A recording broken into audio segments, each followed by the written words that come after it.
Est-ce qu'on apprend à regarder? Apprendre à regarder, quoi, c'est d'aller au Louvre et de voir, je sais pas, de voir ou les Rubens. Il n'y a que ça qui compte, dans le fond. C'est l'amour. Pas seulement l'amour physique, mais l'amour tout court. No dia 3 de agosto, há exatos 14 anos, aquele que fora chamado de o olho do século fechava definitivamente o seu obturador de íris.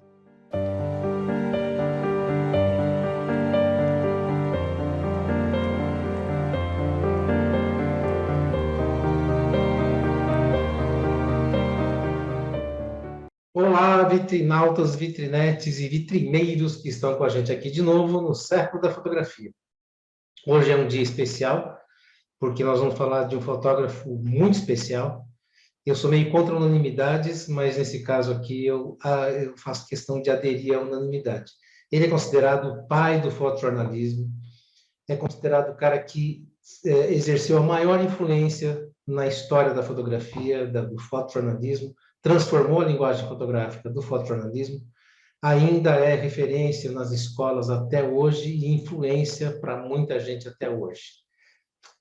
Hoje nós vamos falar, então, de Henri Cartier-Bresson. Esse é o nosso fotógrafo de hoje. Ele fotografou a vida toda com uma câmera, uma Leica, é essa que está na mão dele aí, uma câmera de lente curta, que não permitia, então, que chegasse muito perto. Então, era importante, nessa época, chegar mais próximo do objeto. E entre tantos ensinamentos, tantas frases que ele deixou gravado na história, uma delas era essa: chegue mais perto, mais perto. O Cartier-Bresson nasceu em 1908.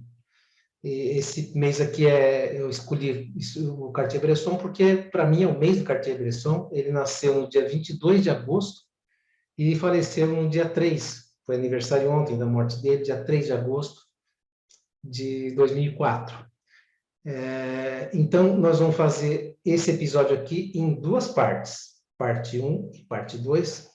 Então, nós vamos falar primeiro hoje aqui sobre o nascimento dele, que ele nasceu em 1908, e desde cedo ele se interessou muito por pintura. Muita gente não sabe, mas Cartier-Bresson ele era artista plástico, desenhista, pintor. E logo cedo ele se interessou, ele fez cursos com um pintor chamado André Liotte, que era um cubista de um grupo que gostava muito de estudar a aplicação da proporção áurea, que é um padrão estético muito usado durante o Renascimento. Então, vejam que o Cartier-Bresson ele começou cedo já estudando estética, isso já fazia parte das preocupações dele, mas ele não tinha lá muita preocupação com a fotografia, não fazia parte do objetivo dele. E em 1931, Cartier-Bresson deu um tempo nos estudos e foi para a África. A família dele estava bem de vida, eram industriais do ramo têxtil. Ele foi para a África viajando por lá como caçador, caçando mesmo. Vejam como a vida se transforma, né? Ele estava com 21 anos, então, nessa época. Então, em 31, ele passou um tempo lá, mas ele pegou uma doença tropical e ele foi forçado a voltar para a França.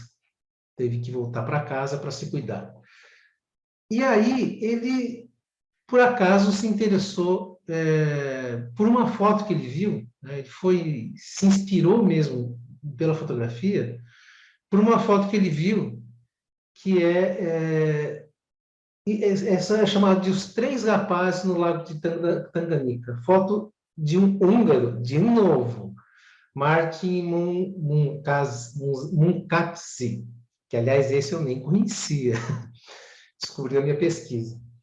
Aparentemente, a gente não tem lá grandes novidades nessa foto, mas ela tem um movimento fantástico e a posição dos meninos, essa alegria que está ali e tal, alguma coisa chamou a atenção do Cartier-Bresson para isso. E aí ele começa a fotografar. E ele era excelente fotógrafo de rua, um street photographer de excelência. Essa foto é muito conhecida, esse risinho maroto do menino com 2 garrafas de vinho. Isso é típico de anos 30, 40. Né? Essa foto ele fotografou através de uma cerca, eram tábuas de madeira, e ele colocou a lente mais ou menos encaixada ali, mas ele não conseguia ver o que estava acontecendo do lado de lá, porque não era DSLR, então a imagem não vinha pela lente. E aí ele ouviu um som e ficou tentando descobrir o que era e fotografou. Diz ele que ele não viu essa foto. E ele atribui isso à sorte. Ele diz um pouco disso também, fala que a gente tem que estar preparado sempre para a sorte, porque as coisas acontecem na frente da gente, a gente tem que estar com o olhar ligado, interpretando tudo ao mesmo tempo à nossa volta. Ele diz o seguinte: se você quiser muito alguma coisa, você não vai ter nada. E a gente passa muito por isso, né? A gente sai para foto de rua é muito comum, né? Eu vou para a rua, eu quero fazer uma foto de, sei lá, uma velhinha atravessando a faixa e correndo o risco de um carro atropelar. Não acontece, não acontece. Meses, anos depois que a gente desistiu disso, de repente a cena acontece. Mas ele atribui essa foto a um golpe de sorte. Essa foto tem algumas fotos que ele fez mais ou menos assim, né? Nessas ruelinhas assim, e dá uma dimensão de opressão, tudo apertadinho ali, uma certa solidão da personagem sozinha nesse meio.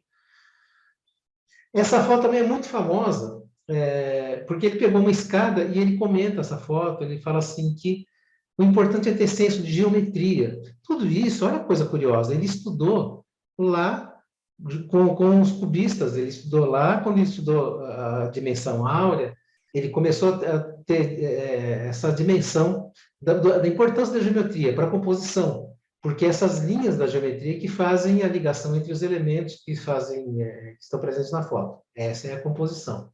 Então, essa foto é muito importante, é uma bicicleta descendo ali numa curva, e ele pegou todas essas linhas, e ele valoriza muito essas linhas e a geometria. Então, quem está começando a fotografar, se ligue nisso. Essa é uma outra foto também do mesmo lugar ali, né? As escadas e tal. Aliás, essa foto anterior aqui, e tem várias fotos que ele fez depois nesse mesmo lugar, e tem fotos que outras pessoas fizeram depois, que a gente pesquisa na internet, acha, até achando que é dele, mas não é. Às vezes até a qualidade fotográfica é melhor, porque era um material mais moderno que a pessoa fez, não era o Cartier-Bresson. Essa foto também mostra, isso aqui é uma cidade grande, se não me engano, é Nova York. Ele esteve nos Estados Unidos, morou um tempo lá, trabalhou, e olha a sutileza do que ele pega, né? Esses prédios enormes, grandes, com o céu aparecendo pequenininho atrás, que é coisa de cidade grande. Aí ele pega um homem sentado na calçada ali e com um gatinho, né? Essa que é a relação tão frágil, bichinho frágil, com o ser humano ali, um olhando para o outro, nessa imensidão, ao mesmo tempo opressora.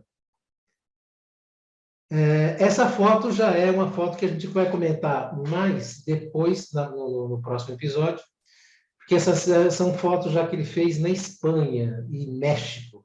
Não tenho certeza se é de Espanha ou do México essa aqui, mas são prostitutas. E ele fotografou muito isso. E ele dizia para a mãe dele assim, a mãe dele reprovava ele, né? Dizia, você devia falar com o padre e se confessar, porque você anda fotografando essas damas e tal. Ele dizia, mãe, elas conversam coisas mais importantes lá do que você pode ouvir aqui na sua sala de estar. Ele se considerava um rebelde. Então, no próximo episódio, vamos continuar com a parte 2 desse grande, enorme fotógrafo, Henri Cartier-Bresson, que foi um presente para a humanidade, um presente para os fotógrafos, para gerações futuras. É uma referência até hoje. Para quem está estudando fotojornalismo, fotografia, já comecem a pesquisar, porque tem muita coisa. Por mais fotos que eu mostro aqui dele, em 2 episódios vai ser pouca coisa, diante do tamanho, da grandeza da obra desse grande, grande fotógrafo. Eu espero que vocês tenham gostado. E no próximo episódio tem mais Cartier-Bresson. Até lá.